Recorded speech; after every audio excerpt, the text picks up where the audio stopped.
நீங்கள் பார்த்து கொண்டிருப்பது நியூஸ் 21 செய்திகள். தமிழ்நாடு செய்திகளை உடனுக்குடன் தெரிந்து கொள்ள நியூஸ் 21 செய்திகளை பாருங்கள். தென்காசி மாவட்டம் செங்கோட்டை நகருக்குள் நுழையும் ஆர்ச் இருந்து வருகிறது. தற்போது 6 மாதங்களுக்கு முன்பு கனரக வாகனங்களால் சேதமடைந்த நிலையில் செங்கோட்டைக்கு அமைச்சர் KKSSR ராமச்சந்திரன் வருகை தந்த நிலையில் செங்கோட்டை நகராட்சி சேர்மன் ராமலட்சுமி மற்றும் முன்னாள் நகர்மன்ற சேர்மன் SM ரஹீம் ஆகியோர் சேதமடைந்த நுழைவுவாயில் ஆர்ச் பகுதியை அப்புறப்படுத்தி அந்த பகுதியை விரிவாக்கம் பண்ணியும் புதிய நுழைவுவாயில் ஆர்ச் கட்டி தரும்படி அமைச்சரிடம் கோரிக்கை வைத்தனர். இந்நிலையில் உடனடியாக செய்து தருவதாக உத்தரவளித்தார். தெற்கு மாவட்ட பொறுப்பாளர் ஜெயபாலன் உடனிருந்தார்.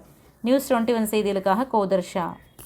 ராணிப்பேட்டை மாவட்டம் ஆற்காடு பேருந்து நிலையத்தில் மாதந்தோறும் பௌர்ணமி அன்று அன்னதானம் வழங்கி வரும் Sri Jothilingeswarar சிவனடியா Seva public charitable trust பல்வேறு ஆன்மீக பணிகள், பள்ளி மாணவ மாணவிகளுக்கு உதவி செய்தல், மரம் நடுதல், இரத்த தான முகாம் நடத்துதல், மருத்துவ முகாம் நடத்துதல், துப்புரவு பணியாளர்களுக்கு நலத்திட்ட உதவிகள் வழங்குதல் போன்ற எண்ணற்ற பொது சேவை பணிகளை செய்து வருகின்றனர். இதில் உதவி செய்ய விருப்பமுள்ளவர்கள் தொடர்பு கொள்ளவும். நிறுவன தலைவர் ஜெய் மாருதி சரவணன், எண் 3, ராஜ முதலியார் தெரு, ஆற்காடு, ராணிப்பேட்டை மாவட்டம்.